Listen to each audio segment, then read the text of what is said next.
Si tu avais le pouvoir de vivre une époque en particulier pour entreprendre, ça serait laquelle? Est-ce que tu resterais dans une époque qui est la tienne ou est-ce que avant, tu aimerais bien entreprendre avant ou maintenant? Ou dans le futur, hein. Choisis une époque. Alors, vivre, juste vivre, j'aurais bien aimé vivre un peu dans les années 60, ça a l'air pas mal. Ouais. Entreprendre peut-être pendant les 30 glorieuses ou maintenant. Ah ouais? Ouais. C'est mon point de vue, mais je trouve qu'aujourd'hui, tu peux devenir milliardaire très vite. À l'époque, c'était un truc de fou qu'être milliardaire. Je suis Là, d'accord. là, tu peux devenir milliardaire avec une idée. Celui qui n'a pas accès aujourd'hui, vous aviez jamais autant eu accès à l'entrepreneuriat qu'aujourd'hui. Jamais. À l'époque, il n'y avait pas Internet, il n'y avait pas tout ça. Pour faire du business, il fallait acheter. Ça nécessitait de l'argent. Il fallait acheter des magasins, il fallait de l'argent pour faire de l'IMO, il fallait quand même de l'argent. Aujourd'hui, tu ne te rends pas compte. À l'époque, tu as des types qui ont, je sais pas, 200-300 millions d'IMO, ils les ont bâtis pierre par pierre, ils ont mis toute une vie. Là, tu vas te retrouver avec un jeune, il va créer une start-up bidon, il va prendre 300 millions. Ah, c'est vrai.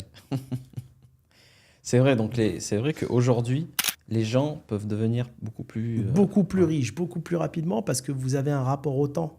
Aujourd'hui, je trouve que votre génération, ça vous plaît plus d'avoir une boîte sur 20-30 ans. Non. C'est fini. C'est vas-y, j'ai développé ça en 3 ans, bah, dans 3 ans, il faut que je prenne 100 millions.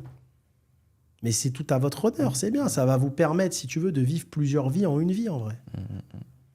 Ouais, c'est vrai, hein. Tu regardes un peu les personnes qui sont dans le digital, les youtubeurs, etc., enfin qui sont sur YouTube, leurs aspirations, c'est de devenir milliardaire.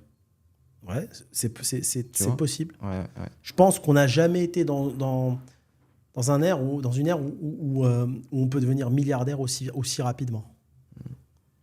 Je pense que quelqu'un qui se concentre, qui bosse, qui a une visibilité, etc., il peut devenir milliardaire très, très vite. Ben, on attend le prochain milliardaire issu de YouTube et on a des pistes. Par exemple, tu as un mec qui s'appelle MrBeast aux États-Unis qui pèse à peu près entre 300 et 500 millions. Ouais, c'est énorme. Et en quelques années, hein, même pas 4-5 ans, tu vois. Avec YouTube. Donc il va monter au milliard. Donc ça va arriver, hein. C'est la suite logique. Ça va très très vite aujourd'hui. Ça va très très vite. Et après, une fois que tu as 1 milliard, tu vends ton groupe. Je ne sais pas si c'est un groupe ou c'est en monnaie. Et tu peux investir dans l'immobilier. Et demain, ton milliard, il vaudra 2 milliards. Tous les chemins mènent à Rome. Tu as des gens. Mais la finalité pour moi, ça reste, en tout cas, pour moi, ça reste toujours l'immobilier. Oui. La plupart des gens qui vendent des entreprises, ils mettent dans l'immobilier. Oui, Et il y en a d'autres qui ne créent jamais d'entreprise, qui commencent par l'immobilier, tu vois. Ouais. Mais l'immobilier, c'est un très très bon tremplin.